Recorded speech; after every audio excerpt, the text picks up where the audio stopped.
Greetings. In the last video we did a full one sample t-test practice problem, and we used the kind of traditional hypothesis testing or null hypothesis testing logic, which is that your calculated t, again, I'll just put this in red, outline this in red here, that your calculated t has to beat your critical t in order to reject the null.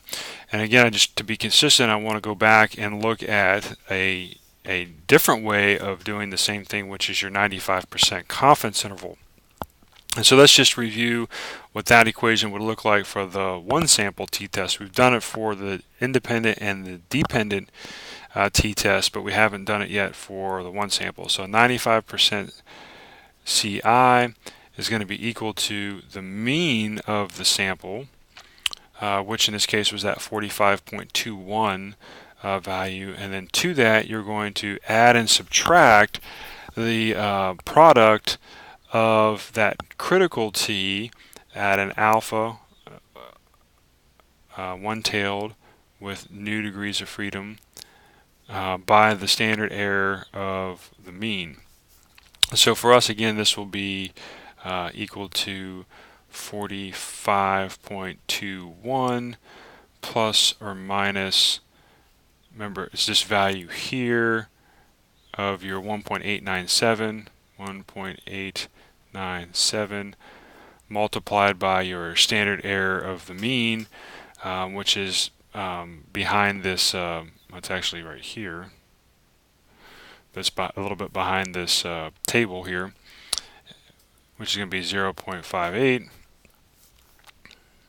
and when you simplify this, it's going to be 45.21 plus or minus 1.100.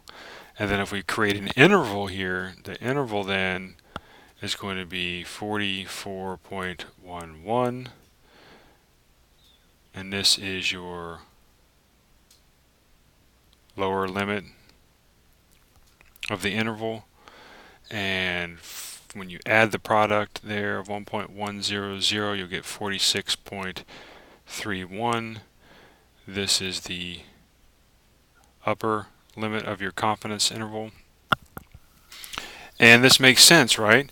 Because if you go back to what our actual null hypothesis was, I'll rewrite it here. It was that the mu, or the mean of the population, was going to be less than or equal to 45. So the key here, it was that 45 number that you chose.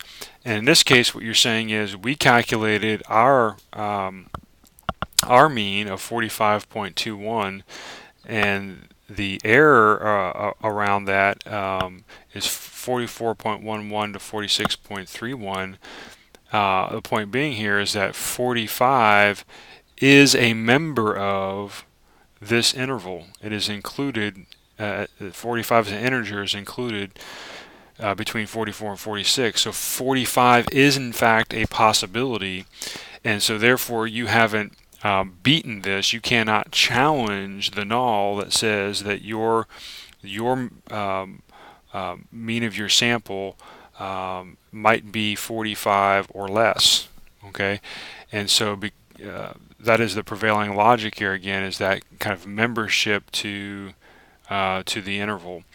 And so again, null hypothesis significance testing, which is the calculated t greater than or less than critical t kind of approach, is the traditional way of doing it. The other way of doing it is looking at a confidence interval, where you can then say, is your null hypothesis, whatever it is, a member of that interval or not. If it is a member of the interval, then you're saying you're not going to challenge the null. If it's not a member of the interval, then you say, okay, I can challenge the null, I can reject the null, and move forward with the prevailing hypothesis being the alternative hypothesis. So hopefully that is, again, just hammering home the concept of confidence intervals, and that should be it for this video. Thank you.